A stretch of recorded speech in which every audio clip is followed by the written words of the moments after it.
thanks for stopping by my channel. If you're new here, my name's Jem. I'm 42, live in Northwest England, and if you're returning, welcome back.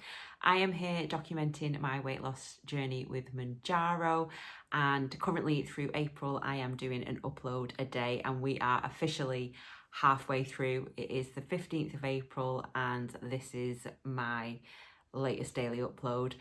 I wanted to talk about something that is quite possibly the most common comment I get, whether that's on here, in real life, wherever, and that is about the damn scales. Whether it's staying the same, maintaining, only losing a pound, or even gaining weight. And yeah, it's something that I wanted to come on and do a standalone video about. So if you've followed me for a while, or if you don't already know, I will sort of fill you in. I lost a significant amount of weight in the last 21 weeks, and then on my 22nd week, I gained 3 pounds. And as you can see, I'm fine with it. It's just part of the process, and it's fine. It will come back off again, whether it all comes off this week, whether it takes me 2 weeks, 3 weeks, whatever, that weight will come back off. What I wanted to talk about tonight was how you can have basically a love-hate relationship with the scales, and the reasons behind why I think that is, and how I want to sort of talk about how I view my weight and the scales, and how I try not to let it affect me mentally. So from what I can see, the scales can be so detrimental to your mental health, in that if you do step on the scales and you don't see the weight loss that you wanted, so you were thinking, I've had an absolutely fantastic week, I'm going to smash it this week, I'm going to at least lose 2-3 pounds, and you get on, you've lost a pound, or you've lost half a pound, or God forbid you've maintained or even gained. And then it's just that thing of thinking, well, I've done something wrong. Why haven't I lost any weight? Then you start overthinking things. Then you might start doing things like restricting calories, or severely upping your exercise, or jumping on the scales every single day, which I 100% know works for some people, and all power to you. If you can get on the scales every single day and it works for you, then that is brilliant, and you know, crack on with it. But for people like me, if I was to get on the scales every day, it would affect me in that I would start obsessing over it, and I'd be looking at it going up and down through the week, which, by the way, is completely normal. Our bodies fluctuate for so many different reasons, and I get these comments so often, and I find myself repeating myself, which is absolutely fine. And I'm always here to sort of try and help people that way, and sort of give my viewpoint on why I think it's not so important to focus too much on the scale. But at the same time, I wanted to come on and do a standalone video that so I can say, hey, have you watched this video? Because I explain it better in that. So that's another reason why I'm doing this video. But it's so hard, especially when it's people in my real life and people that I know and love, and I see them getting so disheartened because they've only lost a pound, or they've stayed the same, or like I say, they've had a little gain, and then they see that as a failure. It's not a failure at all. It's part of the process. It could be to do with hydration. It could be to do with your hormones. It could be that you've had a particularly dense meal, or a sodium-rich meal that means your body's holding on to water. And in a few days' time, that'll just drop back off again. Or you'll get the weight loss that you were hoping for. You know, give it another week. They say that a stall has to be sort of, I think it's actually about 5 to 6 weeks. So if you were consistently seeing a gain or a maintain, or very, very minimal losses that you're concerned about, unless it's been that 5 to 6 weeks, I really wouldn't worry about it. this is such a big picture. You know, I'm 22, 23 weeks down the line and I've lost 3.5 stone-ish with my gain. But it's, you know, I'm getting there. It's coming off. It's fine. I'm happy with how everything's going. I know that I 100%, and I've said it before and I'll say it again, that 3 pound weight gain was not fat. It was water, and it will come back off again. I think people get that fixated on what the scale says, but the scale doesn't differentiate, between fat, water, muscle, bone. You know, it doesn't, that number on the scales isn't showing you a true figure week in, week out. And you have to look at the bigger picture. Sometimes I wish that I could just get weighed monthly, but I hold my hands up. I wouldn't be able to do that. Once a week for me is brilliant. I have been known to get on through the week just to have a little check, but to do it every day for me would not be a good idea. And again, I go back to, if you can do it every day and it works for you and you track it that way, brilliant. It's just not something that I can do. And from a lot of people I've spoken to on here and in real life, I don't think it would work for them either. So we really need to look at other things, not just the number on the scale. So doing your measurements. I'm a big advocate of non-scale victories, and one of my favourites is doing my measurements. So I do them every 4 weeks. I typically do my bust, my waist, my hips, my arms, at the tops of my arms, and my thighs. Some people do their necks, some people do the calves.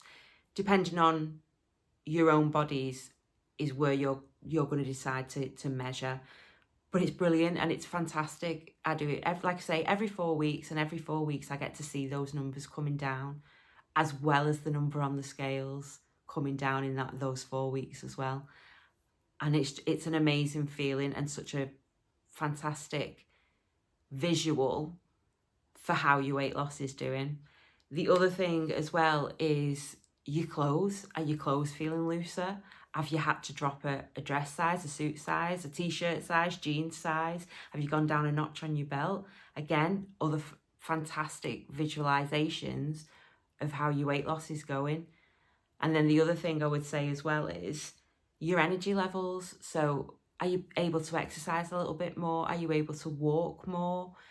You know, are you feeling just like you have more energy in the day? Are you sleeping better? Things like that. They're all indicators that your weight loss is going well, that you're getting to where you want to be. And fixating on that number on the scales can end up reversing all that. So what I mean by that is you could end up having behaviours that are detrimental to that weight loss. So you might see the number going up on the scales, or you might see it plateau, or you might just have a small gain when you were expecting a bigger gain, and then just think, oh, well, what's the point? And then go and having a binge. On the other side of that, you may think, well, I'm not having that. I'm just going to restrict my calories even more, or I'm going to skip meals, and I'm going to get that weight off next week. It'll show next week. But then that doesn't work either, because your body doesn't know what the heck's going on. And 9 times out of 10, if you've had that good week and you've expected those results and then not seeing them on the scales, you're going to see them the week after. Our bodies are amazing things, and sometimes it takes a little bit of time for them to catch up, mainly because of water and holding on to water. Like I said, that 3 pounds I've put on is 100% water weight. It's not fat. There's no way I've put 3 pounds of fat on in a week. I would have had to have been eating a ridiculous amount of calories, and I didn't. So it was definitely water weight. So it could have been hormonal, it could have been exercise, it could have been a sodium-rich meal that I'd had. I can't really pinpoint it, but it definitely wasn't because I'd ate a load of calories and put a load of fat on. That didn't happen. So yeah, I mean, what I'm trying to say is, by focusing on that number on the scales and not seeing the results that you want to see week in, week out, and you might be, I was at the beginning, I definitely was, I was seeing fantastic results. And a lot of people do all the way through. But I'm specifically talking to the people that feel like they're not getting the results that they feel like they deserve. Well, you know what? You will get there. It will show on those scales. It might just take a little bit longer. And we're all so different. We all have different underlying health conditions. Some people have none. Some people have, like me, PCOS. Some people are diabetic. Some people have high blood pressure, cholesterol. And, there's so many different underlying conditions that can affect our weight, not just the chronic illness of obesity, that we all lose weight differently. Some people have severe food noise. Some people don't even know what food noise is, and that's never affected them. They've gained weight because of other reasons. Certainly for me, it's a mixture of reasons, but food noise is definitely something that I struggled with a lot. But because we all lose weight differently, because we all got big for different reasons, we're all going to lose it differently as well. And yeah, so for some people, it shows on the scales week in, week out. And for some people, it doesn't. Some people might have like 3 or 4 weeks of really small losses or maintains, whatever. And then they drop a significant amount of weight on the 4th week. Our bodies work in mysterious ways and in their own little ways, and just trust the process. If you are doing what you should be doing, if you're following a healthy nutritional diet, if you're trying to add in exercise, I know exercise can't be added for everybody, but if you are able to do exercise and you are eating a healthy diet and you are drinking plenty of water, you're doing all the right things, and your body will show that, and your body will show it on the scales. It might not be week in, week out, but it will. But you'll see it, like I say, in your photos, in the mirror, looking at your body composition. You'll see it in your dress size, your suit size, all the other things I talked about. And you'll see it in the notches on your belt, everything else. And I just think it's one of those things that I wanted to address in a standalone video and say, please don't let the scale define you. As much as it's fantastic seeing that number come down, it might not come down as much as you want to each week. That's okay. It will come down and you'll see those results that you want. Don't want to sound like I'm preaching. I hate it when I come on and do these kind of videos and feel like I'm preaching at you. I'm really trying not to. But I feel passionate about it because I've been there, done it, got the t-shirt, where I've ended up obsessing over it, on and off the scales all the time, not getting the results I wanted week in, week out or daily, and then sabotaging myself by restricting my calories or skipping meals, and then got to the point where I was that hungry, I've binged out and ended up damaging my weight loss journey because of it. And I'm definitely not going to do that on this journey, and I've proved it this week. I've put the 3 pound on and I've gone, do you know what? That's okay. And I've titrated up, but I was definitely ready for it. I think that was a big indicator that I was ready to titrate up because I was struggling with the food noise. But I haven't then ate the wrong things or just really restricted my calories or anything. I've downloaded the NutriCheck app. I'm counting my calories, which I don't normally do, but I've decided that that's something I should do going forward because I am trying to prioritize my protein and look at my fiber intake, and they kind of all just go hand in hand. So yeah, I've stuck to doing what I should be doing, and that is a healthy, nutritious, high protein diet. I'm doing my exercise, and I am definitely drinking plenty of water. It's not stopped me from sticking on with this journey. So I'm going to get off my soapbox. I am going to leave this video here. If you have liked it, give it a thumbs up. And if you haven't already, please subscribe. I will be back tomorrow with a what I eat in a day, as it is my work from home day. And don't forget, if you have got any comments, please leave them below. Fantastic community here, and we all get involved talking to each other. So I'll see you then, guys. Bye.